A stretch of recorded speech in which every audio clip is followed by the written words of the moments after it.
My name's Heather Phillips, and the topic I was given was Harriet Beecher Stowe, and the reason she's famous is for her novel Uncle Tom's Cabin and the effects it had on American history.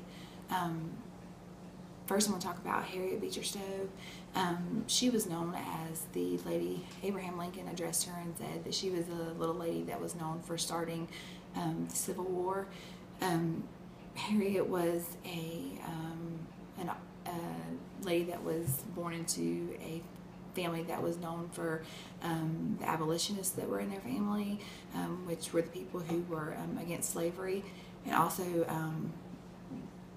many well-known preachers were in her family.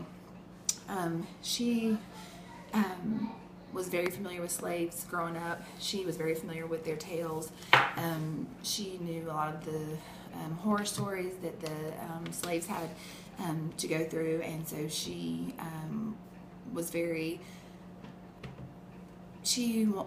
felt very sorry for them and wanted their story to get out there and wanted others to know what was going on with them, and felt that they deserved equal rights as every other human being.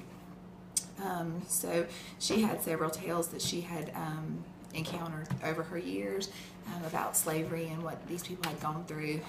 She was a very good writer, and she was encouraged by her sister-in-law to start writing down these tales. And she started by writing articles in the newspaper, and they took off and were very popular. And after that, she put all the tales into a book, which was in Uncle Tom's Cabin. I'm going to talk a little bit about that. Like I said, it was the newspaper that started in 1851.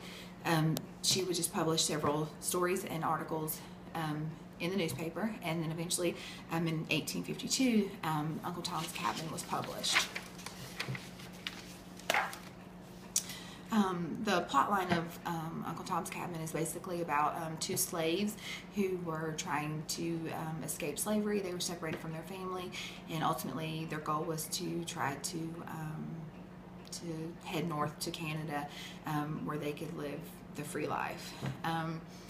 The book itself reveals all sides of slavery, what the slaves went through, the torture, the separation, and basically says that white men who normally were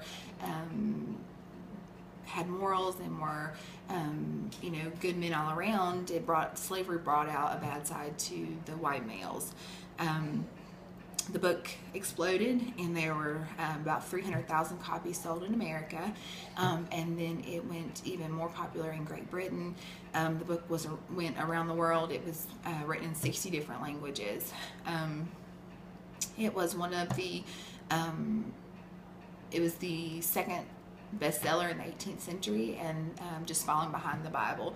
And so many had their hands on this.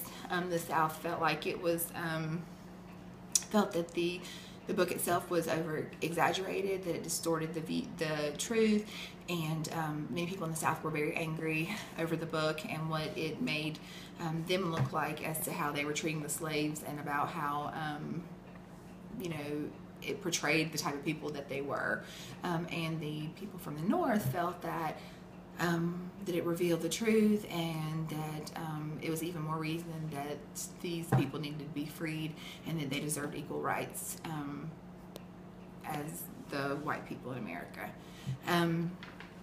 So then basically the effects that the novel had on history, I talked about the South became very angry. They felt that they felt the book was over exaggerated, and they basically wanted the book done away with. The North again felt that it was the truth, and felt that it would need to be out there, and so the two areas were divided, the North and South, and which in the future leads to the Civil War. It says the book was named for personalizing the political and economic arguments about slavery.